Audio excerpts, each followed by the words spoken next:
Bismillahirrahmanirrahim. Assalamualaikum warahmatullahi wabarakatuh. Waalaikumsalam Waalaikumsalam warahmatullahi warahmatullahi wabarakatuh.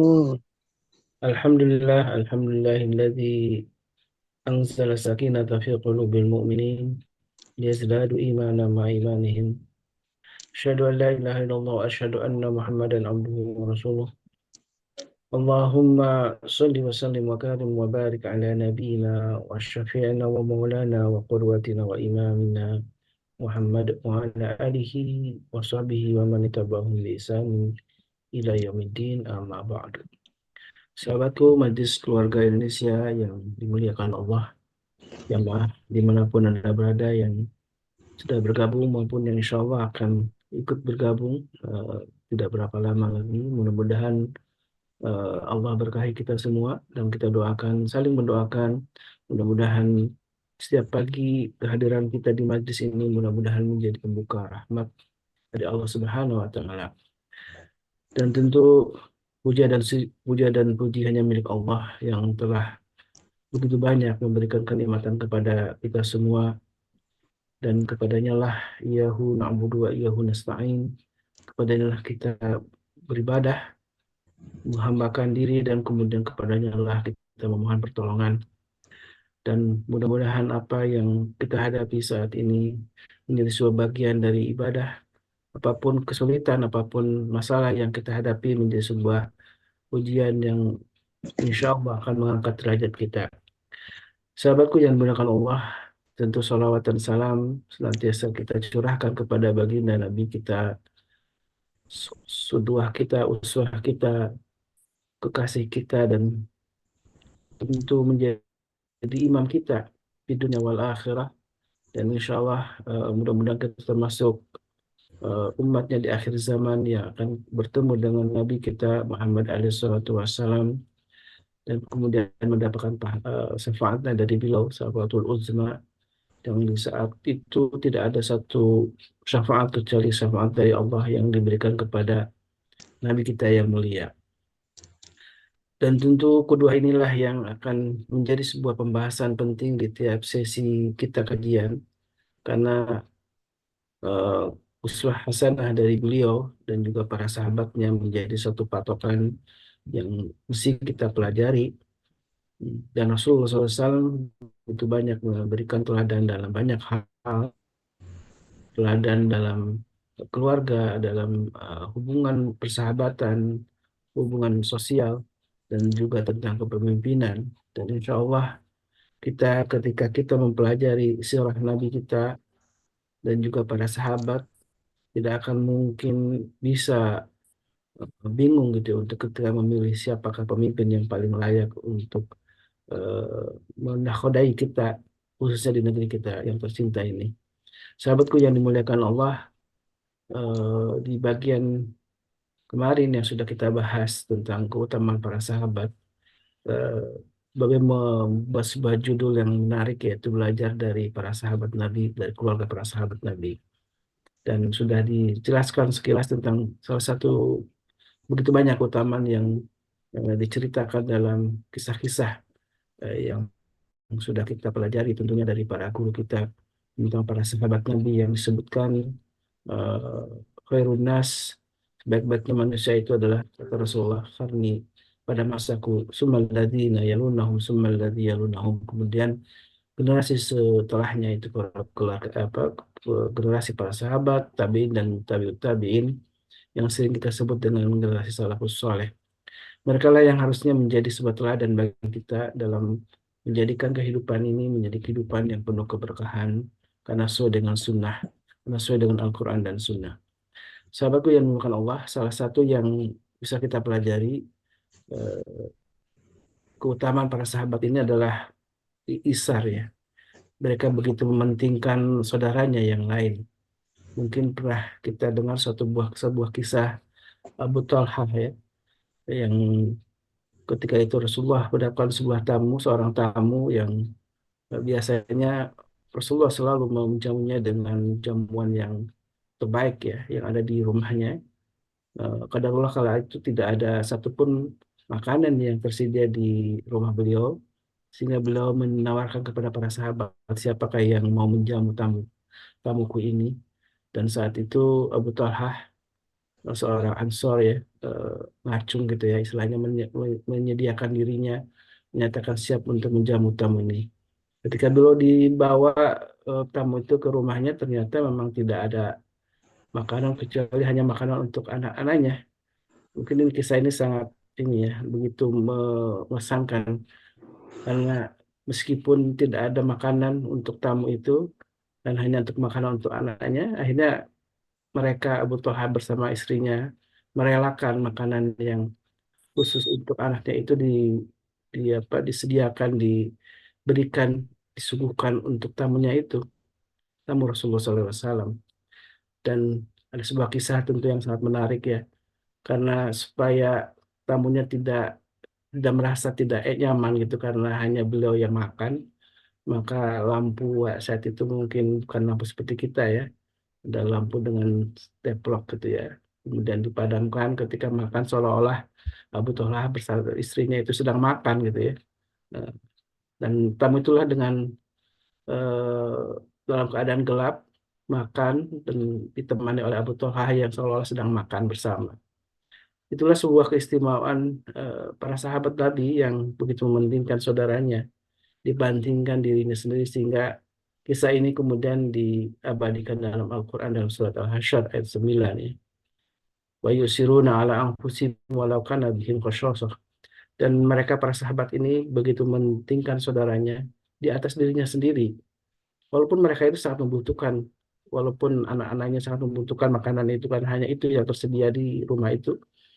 Tapi karena tamu Rasulullah dan Abu Talha begitu memuliakan tamunya sehingga rela untuk tidak makan gitu ya. Dan saat itulah Rasulullah kemudian ketika bertemu dengan Abu Talha mengabarkan berita dari langit. Beliau mendapatkan penghormatan dari Allah Subhanahu wa taala karena peristiwa itu, dan sehingga turun ayat yang tadi saya bacakan di surat Al-Hasyr. Kemudian di akhir ayat disebutkan wa may yuqassuha nafsihi faulaika humul muflihun, dan barang siapa yang terjaga dari rasa kikir maka mereka orang-orang yang al-muflihun, orang-orang yang beruntung. Sahabatmu yang muliakan Allah, karena itulah saya di tiap pagi selalu mewasiatkan diri saya sendiri dan juga jamaah untuk senantiasa memanfaatkan pagi dengan infak fisabilillah, dengan sedekah di pagi hari, karena ini menjadi sebuah perintah dari Nabi kita alaihi salatu wassalam, dan itu menjadi sebuah keutamaan. Setidaknya kita bisa mungkin sudah susah untuk bisa meneladi para sahabat Nabi yang begitu agung ya dalam perilakunya, sebagaimana Abu Talha yang sangat mementingkan tamunya itu daripada mereka sendiri. Tapi setidaknya kita mampu untuk mendawamkan, membiasakan diri di tiap pagi untuk bersedekah, dan ini adalah sedekah yang mudah-mudahan menjadi jalan bagi kita untuk mendapatkan ridho Allah Subhanahu wa taala. Sahabatku yang bukan Allah, sambil menunggu Babe Haikal karena berkabar kemarin saya sudah berhubungan dengan beliau, eh, insya Allah kabarnya beliau memang akan sedang persiapan ya untuk menuju ke bandara. Kabarnya mau berangkat kembali ke Yordan untuk eh, menemui para pengungsi Gaza di sekitar perbatasan Palestina dan Jordania. Dan di situ banyak sekali para pengungsi dari Gaza yang memang harus kita tolong, dan Babe Haikal mendapatkan amanah untuk menyalurkan ya, dari amanah dari mungkin dari kita semua, sebagian dari kita yang sudah mendonasikan sebagian harta kita untuk saudara-saudara kita di Palestina. Dan mudah-mudahan kita doakan Babe segera bergabung, eh, dan beliau menyatakan tetap masih bisa untuk apa namanya Zoom dengan kita semua. Sahabatku yang dimuliakan Allah Subhanahu wa taala, sambil menunggu badai tentu kita kembali merefresh apa yang sudah kita dapatkan dari guru-guru kita ya, tentang betapa kita ini sesungguhnya harus setiap hari mendapatkan satu nasihat ya, karena eh, nasihat itu begitu sangat penting menjadi sebuah bekal bagi kita semua. untuk mengarungi kehidupan ini, karena disebutkan oleh Allah Subhanahu wa taala, maka berbekalah dengan fatazawwadu fa inna khairaz zadi taqwa, maka berbekalah dengan satu bekal yang terbaik, yaitu adalah takwa. Eh, Dan takwa inilah yang eh, takwa inilah yang kemudian eh, kita harus cas terus ya, terus apa namanya, kita perbaharui, kita tingkatkan dengan cara apa? Salah satunya dengan kita bermajlis ilmu bersama guru-guru kita dan para sahabat semuanya, saling menasihati dalam kebajikan. Dan itulah kebiasaan para sahabat Nabi ketika bertemu dengan para sahabatnya. eh, Mereka selalu bernasihati, sebagaimana dalam surat Al-Asyr ya, yang kita sudah hafal, wa tawassaw bil haqqi wa tawassaw bis sabr, ya. Dan mereka saling berwasiat, saling menasihati dengan hak dan juga dengan kesabaran. Begitulah kebiasaan para sahabat ketika bertemu dengan sahabat yang lain. Dan inilah sebuah momen atau majlis yang tentu kita harapkan menjadi satu bagian dari kehidupan kita, saling menasihati, saling memberikan semangat, inspirasi di tiap pagi. Dan ini satu kenikmatan tentu yang tidak semua kenikmatan ini kita dapatkan di pagi hari. Tidak semua orang punya kesempatan untuk bisa bermajlis ilmu, dan inilah kesempatan yang sampai disia-siakan oleh kita semua. Sahabatku yang bukan Allah, majlis ilmu yang kita cinta ini tentu harus kita bangun bersama ya. Eh, dan salah satunya cara kita mencintai majlis ilmu ini adalah kita mengajak orang lain, sahabat-sahabat yang lain, tetangga kita, keluarga kita untuk hadir di majlis ini. Dan kemudian tentu itu kenikmatan, karena ketika kita menjadi fasilitator kebaikan, maka Allah Subhanahu wa taala menyebutkan dia akan mendapatkan pahala seperti pahala yang dia dapatkan dari orang yang kita fasilitasi itu.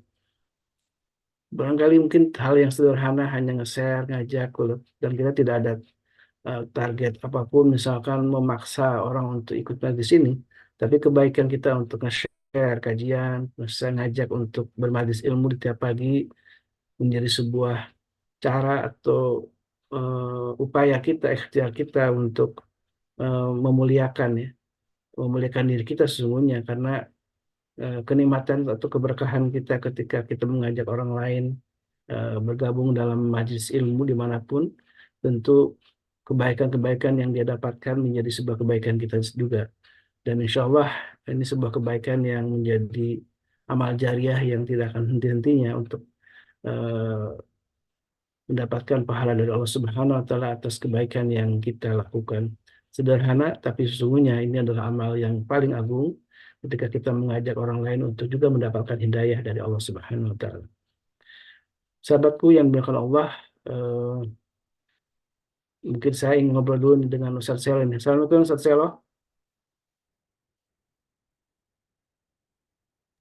ya, siap, Ustaz Khalis. Insya Allah tabarakallah, sehat walafiat Ustaz Selo. Alhamdulillah, Alhamdulillah sehat. Apa topik kita pagi ini? Babe masih belum ini menjawab. Mudah-mudahan Oh, sih segera gabung, karena kemarin semalam saya sempat berhubungan dengan beliau. baik. Dan katanya apakah masih bisa gitu ya. Insya Allah masih bisa kok katanya. Dan ya itulah seperti yang sudah kita tahu ya, mungkin sempat Babe sampaikan juga, tanggal 6 ini memang ada agenda Babe untuk pergi ke Jordan. Ya, Dan Allah mudahkan ya semuanya, dan juga kita tetap mendapatkan inspirasi di pagi hari ini bersama Babe Haikal untuk kembali mempelajari bagaimana keteladanan para sahabat Nabi ini. Masya Allah, tabarakallah ya. Dan tentu ini menjelang pemilu ini banyak hal nih yang saya siapkan nih. Apa saja nih? jangan di sini, Ustaz. Mau satu Masya saya. Allah. Masya Allah, tabarakallah. Iya. Dokter Vicky tahu-tahu tuh Dokter Vicky itu. Kan kita alhamdulillah bagian dari timnas ya, di bawahnya Captain Soki. Jadi saya nggak bisa cerita macam-macam di sini, soalnya beda beda ini nih, beda pilihan. Masya Allah. Ya betul. Tapi ya mungkin inspirasi aja secara umum ya, tanpa harus kita menunjuk siapa yang Iya, iya, iya. dipilih. Tentu soal kepemimpinan itu menjadi hal menarik karena sudah dibahas juga oleh guru kita Ustaz Dodi Al-Jambari ya. Betapa kepemimpinan itu yang memang penting harus kita dukung gitu ya. Dan Rasulullah SAW sudah banyak menceritakan tentang betapa kepemimpinan itu harus memang dipegang oleh eh, apa namanya orang-orang Islam gitu ya. Dan Al-Quran sudah menjelaskan ya dalam surah Al-Maidah yang sangat ramai itu ya, Al-Maidah ayat 51 itu kan tentang betapa kita ini harus memilih orang-orang beriman tentunya ya. Hmm. Dan pilihan tentu ke siapapun ketika orang-orang itu beriman ya itu silakan. Yang paling penting tentu ada yang terbaik dari itu semua dan itulah yang kita pilih ya, secara ya yang terbaik dan tentu tidak ada yang sempurna ya karena Iya. tidak hanya kesempurnaan yang milik Allah tapi kita tentu memilih yang paling apa namanya baik di antara pilihan-pilihan yang ada Insya dan Allah, tentu insya Allah. jamaah sudah insya Allah ya dan kita doakanlah mudah-mudahan semua proses ini tidak membuat negeri ini kembali saling hujat ya kemudian penuh dengan kebencian sesamanya Ya. dan itu menjadi harapan kita. Eh, Siapapun presidennya ngajinya di MKI gitu, Dokter Vindi. Masya Allah, tabarakallah. Iya, betul. Dan itu selalu diingat oleh Babe Haikal ya, beda pilihan tapi jangan sampai merusak persaudaraan gitu ya. Iya, iya, Ukhuwah Islam itu yang paling penting gitu ya. iya Nah, betul. tapi ini lagi di rumah sakit lagi santai nih, kayaknya belum ada yang gawat darurat nih, dok. Lagi aman, lagi aman. Masya Allah, Oh. tabarakallah. Kalau pagi-pagi gini nggak ada yang minta sunat ya dok di sana ya? Nggak ada. Oh nggak ada. Masya Iya, Allah. olahraga, Ustaz. Suara siapa tuh? Orang-orang lagi di dapur. Saya lagi di dapur, maaf, Om Kem. Novan, Novan. Lanjut. Dan pengalaman apa dok nih dari acara kemarin yang dokter rasakan ya? Ini sudah yang keberapa? Yang keenam ya dok ya? Iya, yang keenam kita. Yang keenam nih. Ini Masya Allah, tabarakallah ya. Perjalanan yang nggak terasa. Sudah 6 kali kita mengadakan dari mulai kita masal yang sangat massal banyak. Kemudian sampai kita membatasi ya. Yang sekarang ini berapa? 8 ya? Ada 8 dok. 8 ya. Ada 8 dan ya mudah-mudahan kita bisa terus rutin ya dok ya. Tiap bulan ada dan ini satu amanah tentu ya dari jamaah juga yang sudah mendonasikan hartanya untuk dibagikan kepada yang membutuhkan ya. Salah satunya alhamdulillah kita sudah punya rumah khitan Zidan dan ini sebagai tempat eh, berkumpulnya jamaah sebenarnya ya. Insya Allah ya ketika tiap bulan kita ketemu mudah-mudahan nih tidak hanya ada khitanan juga nanti mungkin bisa diadakan acara di Rubet ya Bu Darmia atau mungkin eh, Bu Siti biasanya ya, Bu Siti Nurjana yang Tapi masuk nih. alhamdulillah wabarakatuh. Hmm. Alhamdulillah Bapak sudah masuk. Ini posisi di mana nih? Bandara atau di Assalamualaikum, Be. Nomornya hijau.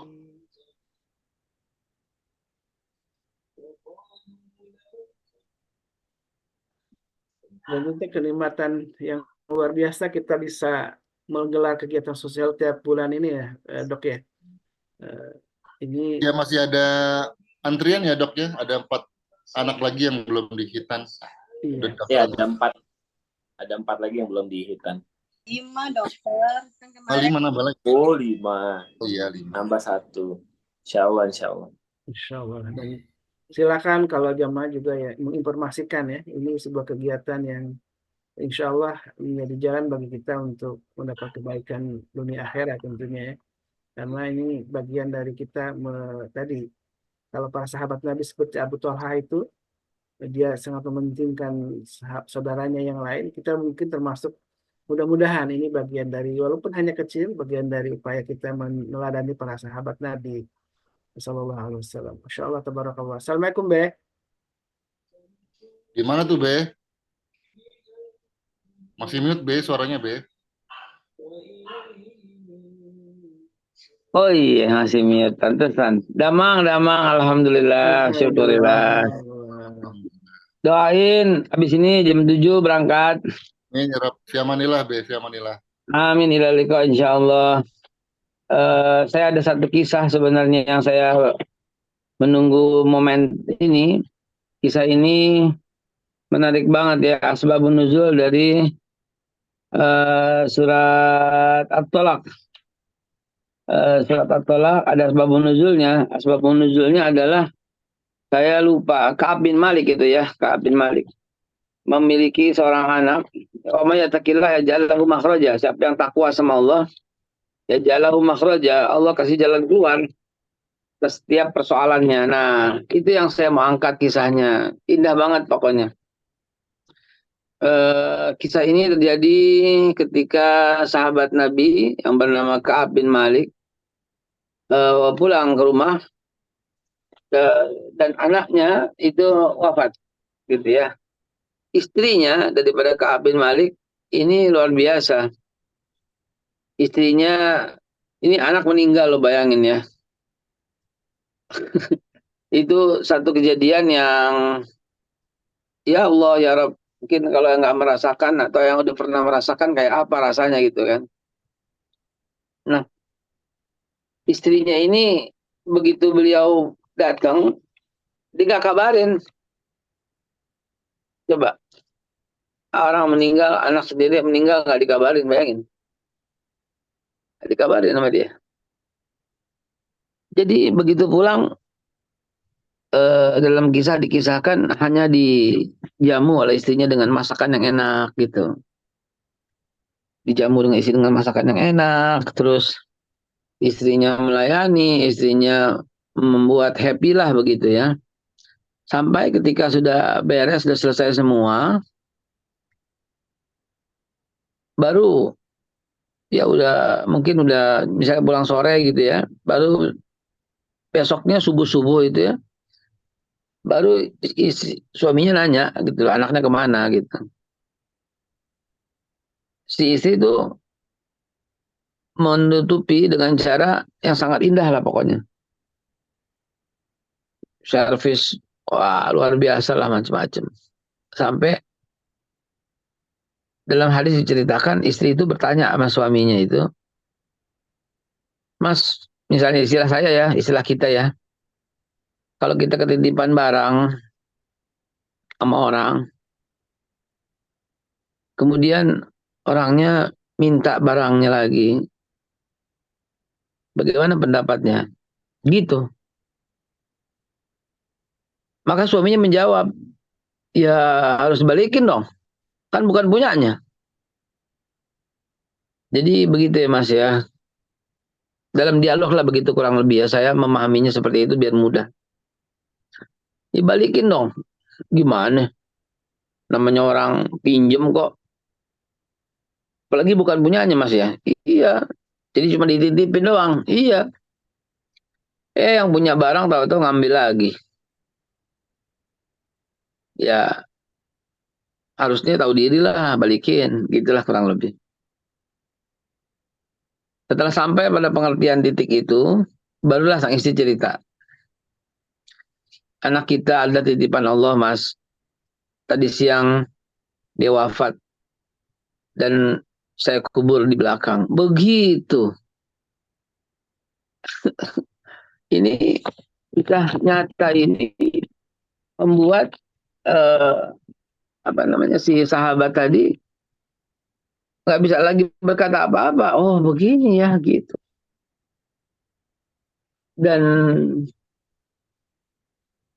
saya lupa ini nama sahabatnya, bukan Ka'ab bin Malik, bukan. Ada di antara sahabat yang mengingat nggak? Ya.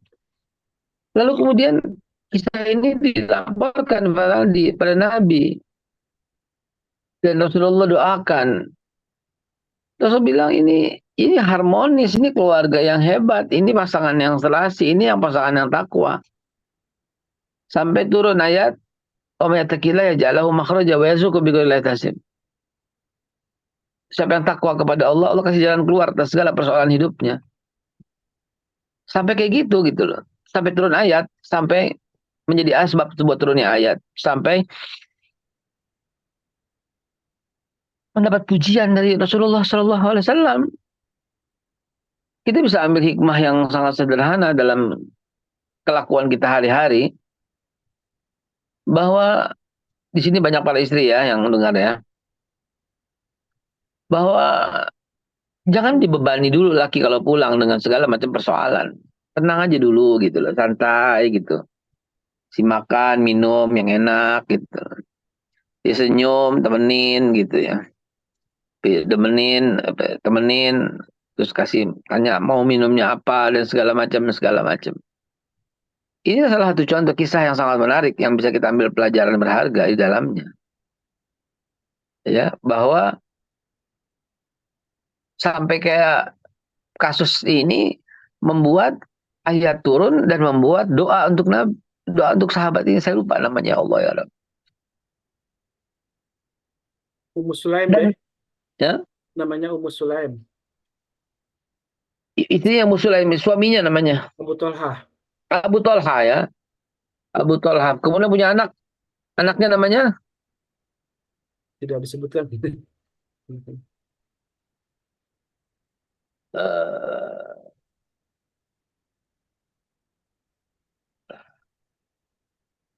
Astagfirullahaladzim. Jadi anaknya malah lahir, dia jadi hasilnya kemudian hamil, dan kemudian anaknya lahir, dan anaknya ini menjadi seorang yang hafiz dan berjuang gitu di periode Madinah gitu. Allahu Akbar walillahil hamd. Inilah satu kisah yang bisa kita ambil itibar dan pelajaran berharga, bahwa ya wahai para istri, di tangan kalian lah sebenarnya. Kalian tuh kepala rumah tangga kalau istilah saya. Oh enggak, laki-laki. No, no, no, no. Laki-laki itu komisaris, sedangkan direkturnya itu adalah istri. Itulah rumah tangga yang ideal, saya bilang gitu. Artinya ya kendalinya di tangan istri gitu loh. Nah, komisaris kan cari dana kan. Komisaris kan cari investor kan. Komisaris itu kan owner kan gitu ya. Komisaris itu ya dia nggak usah ikut campur dalam hal perintil-perintil kan.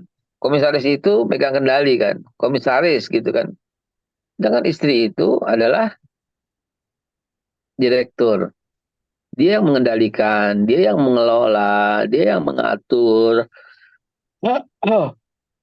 Dia yang memegang kendali, dia yang memegang. Nah, di situ gitu loh.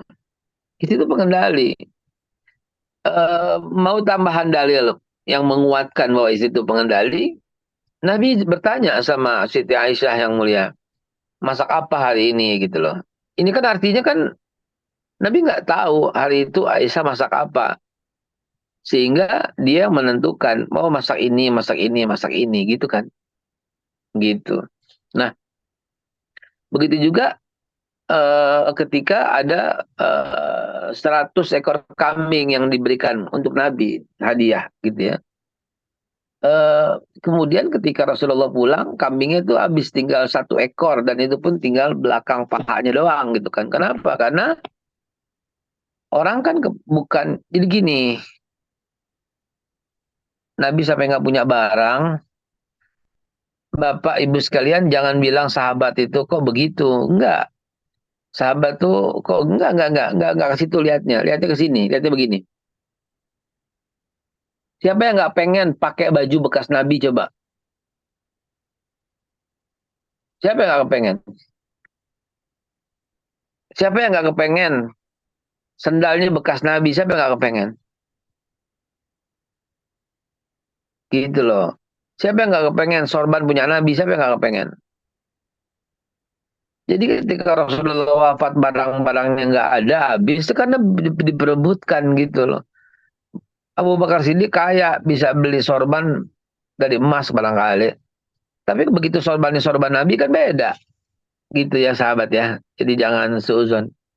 Nah, tunggu sebentar. Saya kok ngomong ke situ ya. Oh iya, tentang 100 ekor kambing itu. Ya. Jadi sahabat punya kambing dan dia bisa beli kambing. Tapi kenapa yang dia kepengen kambingnya Nabi? Ya begitu, keberkahan. Sampai Nabi kalau lagi bercukur, ya ada sahabat yang spesialis suka nyukur rambut tuh. Nabi datang ke sana untuk bercukur. Orang tuh ngikutin dari belakang semua. Ngapain? Nadangin rambut Nabi. Tuh bayangin. Jangan sampai jatuh dan dipegang rambutnya. Di antaranya Mu'adz bin Jabal itu kalau perang itu dia selalu kantongin itu rambut Nabi. Jadi wasilah. Jangan antum bilang musyrik, musyrik. Nggak begitu. Jangan begitu, jangan sembarangan ngomong. Ini sahabat lo yang melakukannya. Ya. Radhiyallahu anhum wa radu anhu. Allah redha pada mereka dan mereka redha pada Allah. Ya, memang khusus kalau benar Nabi ya. Begitu juga 100 ekor kambing yang Aisyah punya, ya sahabat mau lah semua, tuh habis. Bahkan tinggal seekor. Yang seekor pun masih diminta. Dan Aisyah hanya meninggalkan paha belakang kanan satu digantung untuk Nabi pulang. Mau masak apa gitu. Jadi begitu Rasulullah pulang, kemana tuh kambing? Pada habis. Ya disedekahin. Habis ya Rasulullah, tinggal paha tuh belakang kanan, kata Siti Aisyah. Nabi tersenyum aja, bilang salah Aisyah. Bukan habis. Justru semua tersisa. Semua masih ada. Yang bakal habis tuh yang digantung. Jadi yang udah disedekahin itu abadi. Kekal. Di akhirat. Sedangkan yang sisa yang buat dunia tuh yang itu doang, yang digantung doang gitu. Jadi luar biasa ya. Ibu-ibu jangan langsung terapkan ini. Kalau nggak paham hadisnya, terapkan ini langsung bisa berantem di rumah. Begitu lakinya pulang ke rumah, habis tuh barang-barang disedekain. Kemana? Nggak begitu. Ini maksudnya Rasulullah SAW sangat pemurah. Dia nggak pelit gitu ya. Dan kita sama-sama paham. Ada puluhan ayat dan hadis yang menceritakan kagak bakal bisa masuk surga orang yang pelit. Udah. Orang yang pelit. Udah nggak usah ngapa-ngapain. Udah diem aja. Anda suul khotimah. Anda mati dalam keadaan nauzubillah tersesat, mati dalam keadaan jahiliyah, mati dalam keadaan maksiat, itu hanyalah ganjaran secuil bagi orang-orang yang pelit gitu ya. Nauzubillah, summa nauzubillah. Hadirin sahabat yang saya hormati, yang saya muliakan. Inilah salah satu cuplikan pelajaran yang terindah dari kisah keluarga Nabi Muhammad SAW dan keluarga para sahabat. Tentu masih banyak kisah-kisah yang akan kita ceritakan pada pekan yang akan datang. Namun ini sebagai patokan. Gitu. Dan kemarin kita sudah sampai pada satu kesimpulan yang sepakat bahwa bicara soal ilmu, bicara soal akhlak, bicara soal pengetahuan apapun, di atas dari semua itu adalah adab. Gitu kan ya. Dan adab itu memegang peranan kendali terpenting gitu ya. Adab itu menjadi faktor penentu. Adab itu di atas ya Allah ya Rabbi. Enggak ada yang lebih penting daripada adab dia beneran ya Allah ya Rabbi ya Allah. Allahumma ja'al. Ya Allah sampai Nabi bilang apa? Adabani Rabbi fa'ahsin ta'dibi. Ya, adabani Rabbi, telah mendidik Allah akan diriku. Fa'ahsin ta'dibi, maka terbaiklah pendidikanku. Adab ya itu menjadi tempat tertinggi dalam Islam, menjadi tempat dan ilmu tertinggi sampai diutusnya Rasulullah. Adab memiliki kedudukan di atas segala ilmu, gitu ya. Adab yang akan sangat menentukan soal akidah. Orang yang beradab baik, akidahnya akan baik dan mati dalam keadaan baik. Orang yang adabnya buruk, akidahnya akan buruk dan mati dalam keadaan buruk. Ya, adab itu yang sangat menentukan. Kenapa? Karena adab menjadi akmalul mu'minina imanan ahsanhum khuluqan. Itu menjadi faktor paling sempurna iman. Adab. Ada orang, saya baru dengar ceramah Gus Baha. Ada orang tahajud, tapi dimurka Allah. Ada orang tidur, dia disayang Allah. Gara-gara apa? Adab. Gara-gara adab. Ada orang tahajud, dan dia merasa soleh. Solehah. Ada orang tahajud, dia merasa ini solusi buat segalanya. Ada orang tahajud, tapi dia mengecilkan orang yang tidur, dan dia membesarkan dirinya paling ke takwa. Ada orang tahajud, tapi dia nuntut kepada Allah, ya Allah saya udah tahajud, tapi kok datang-datang rezeki. Orang ini dimurka oleh Allah. Dan ada orang tidur di sampingnya, tapi dia dicinta oleh Allah. Dia betul-betul menikmati, ya Allah telah kau ciptakan malam untuk istirahat. Telah kau ciptakan ini, ya Allah. Maka nikmat Tuhanmu yang mana bisa kamu dustakan. Ya Allah, hamba bersyukur padamu ya Allah. Tidur orangnya pakai selimut. Nikmatnya ya Allah ya Rabbi. Engkaulah segalanya ya Allah. Astagfirullah, ampuni hamba ya Allah yang gak bisa bersyukur atas nikmat ini. Ya Allah, itu saya dengar ceramah Gus Bahas. Dalam banget kan maknanya kan. Jadi gara-gara adab itu, yang tahajud mendapat murka karena adabnya buruk pada Allah.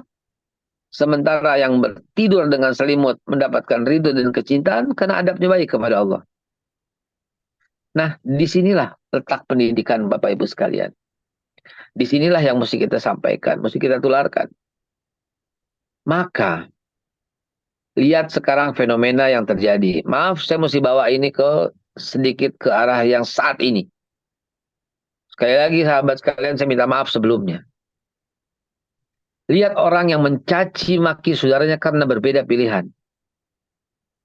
Lihat orang yang memaki-maki, mencaci, rela memfitnah, rela membuli, rela merekayasa dan sebagainya cuman karena beda pilihan. Ustaz sedih nggak? Oh tidak.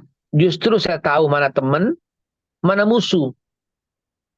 Justru saya tahu mana teman ya, yang berakal, mana teman yang harus dihindarkan karena bodoh. Di situ kan kita ambil pelajaran. Di mana? Adab. Udah deh. Trust me. Adab itu paling dahsyat.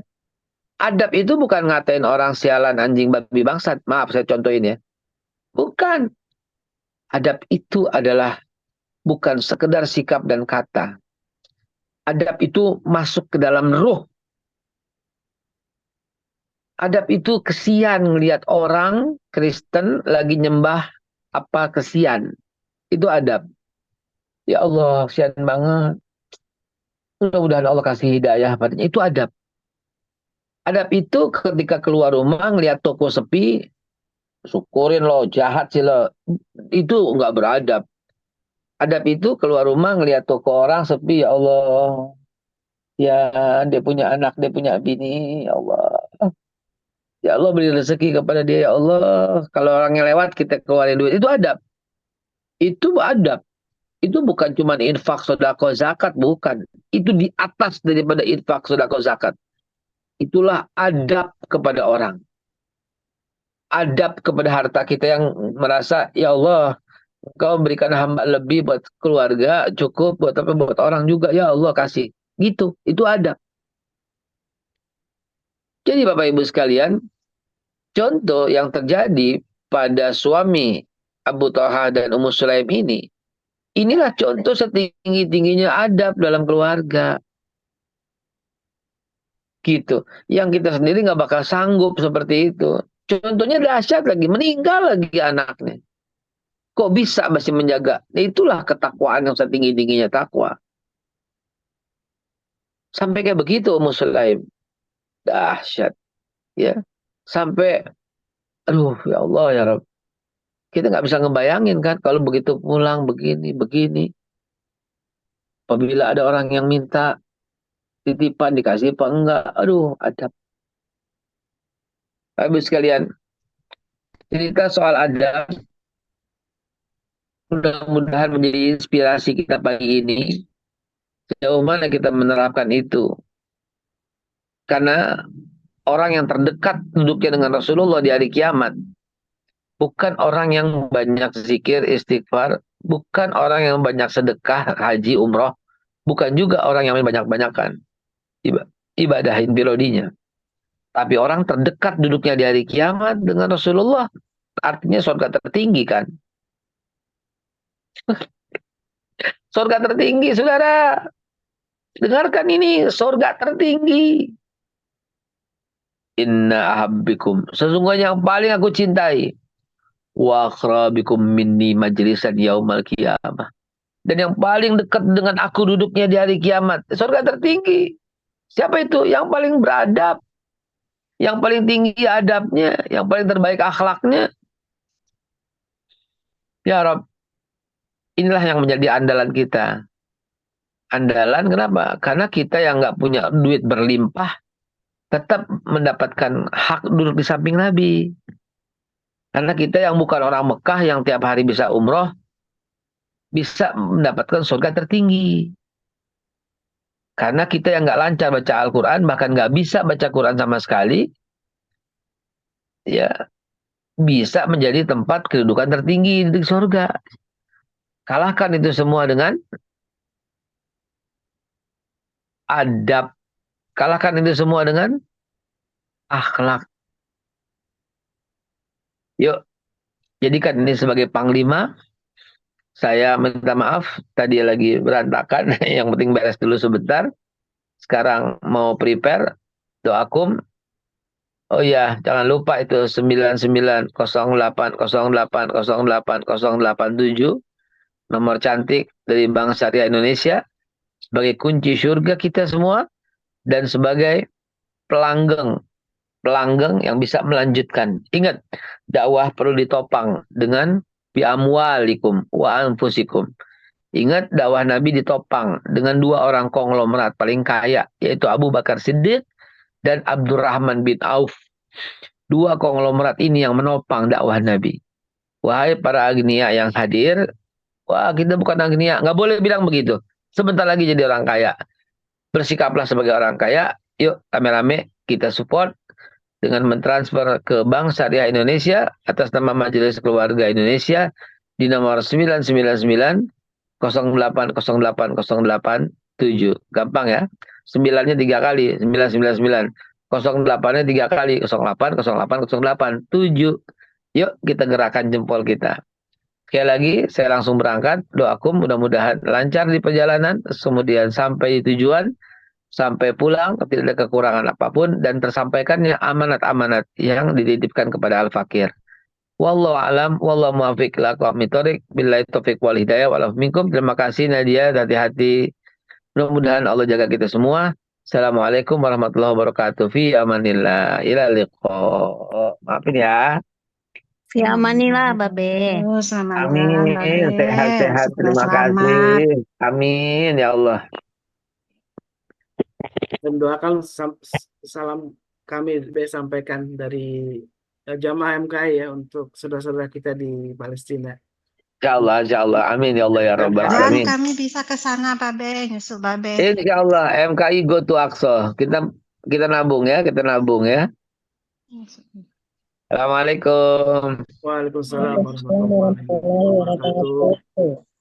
Mudah-mudahan Allah jaga Babe Aika dalam perjalanannya ya, ke Al-Aqsa, dan dari Yordan memang rencana juga Babe bisa berziarah ke Masjid Al-Aqsa, dan mudah-mudahan Allah mudahkan, karena tidak semua mungkin aksesnya sekarang lagi dipersulit gitu ya untuk bisa berkunjung ke Masjidil Aqsa. Dan mudah-mudahan kita jamaah yang dimuliakan Allah juga punya kesempatan dimudahkan oleh Allah Subhanahu wa taala untuk bisa berkunjung ke Masjidil Aqsa, menjadi sebuah harapan kita semua tentunya. Dan ini azam yang tentu harus terus kita doakan, kita berdoa kepada Allah Subhanahu wa taala, mudah-mudahan Allah mudahkan, Allah kabulkan semua harapan kita, cita-cita kita untuk bisa berkunjung tidak hanya ke Masjidil Haram dan Masjid Nabawi, tapi juga Masjid Al-Aqsa yang disebutkan sebagai 3 masjid yang memang disunahkan, disyariatkan untuk dikunjungi. Kata Rasulullah SAW, ada 3 masjid memang yang kita harus ada 3 tempat yang kita harus berusaha memaksimalkan diri untuk berkunjung, yaitu adalah Masjidil Haram, Masjid Nabawi, dan juga Masjidil Aqsa. Dan inilah masjid yang Allah berkahi, yang Allah muliakan, dan tentu orang-orang yang beribadah di tempat itu juga akan mendapat kemuliaan. Amin Allahumma amin. Sahabatku yang dimuliakan Allah, tadi sudah beberapa hal penting yang disampaikan oleh Bapak Haikal, tentu tentang kisah Abu Thalha yang dari awal saya sudah menyampaikan tentang kedermawanan Abu Thalha sampai kepada kisah tadi yang disebut oleh Bapak Haikal, bagaimana Ummu Sulaim, sang istri yang juga solehah, menceritakan tentang kisah anaknya yang wafat dengan lebih dulu membuat suatu servis atau pelayanan yang terbaik untuk sang suami, dari mulai makanan dan lain sebagainya, sampai kemudian beliau menceritakan tentang kisah anaknya, yaitu adalah amanah dari Allah Subhanahu wa taala yang sudah diambil. Dan menurut sebuah kisah yang disampaikan juga oleh Rasulullah, ketika kisah ini disampaikan kepada baginda Rasulullah, kemudian Rasulullah mengatakan, wahai Abu Thalha, apakah ketika engkau bersama istrimu di malam itu merasakan seperti hari pertama atau bulan madu pertama? Kata Abu Thalha, iya ya Rasulullah. Kemudian Rasulullah mendoakan Abu Thalha, dan setelah itulah kemudian Allah berikan satu rezeki, satu kenikmatannya itu, yaitu anak-anak. Setelah ditinggal oleh anaknya yang meninggal itu, Allah memberikan banyak anak kepada keluarga Ummu Sulaim dan Abu Thalha, dan anak-anak dari mereka itulah yang salah satu disebut dengan Abdullah itu kemudian dikaruniakan oleh Allah sebuah kelebihan, yaitu menjadi seorang para hafiz Quran.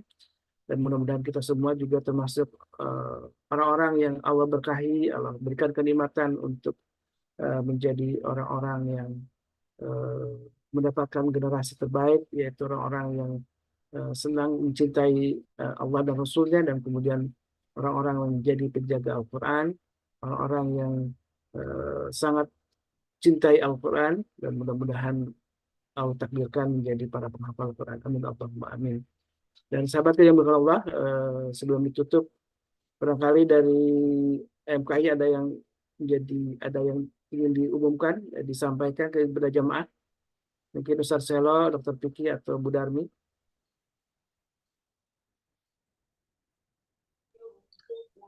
Dari saya nggak ada, Ustaz. Baik, Bu Dr. Piki, apakah ada yang disampaikan? Kalau tidak ada, baik, alhamdulillah wa syukurillah. Mari kita tetap azamkan niat kita untuk selalu menjadi orang terbaik, dan salah satu orang terbaik adalah memanfaatkan pagi dengan ibadah, ya, dan mulai sholat yang wajib itu, dan sholat sunnah yang lain, kemudian baca Quran, dan untuk sedekah di pagi hari menjadi sebuah kebiasaan kita yang mudah-mudahan Allah ridho dengan amal-amal kita yang istiqomah ini, yang kita istiqomahkan. Dan tentu mari kita berdoa kepada Allah Subhanahu wa taala, mudah-mudahan Allah senantiasa membimbing kita dalam kegiatan setiap hari.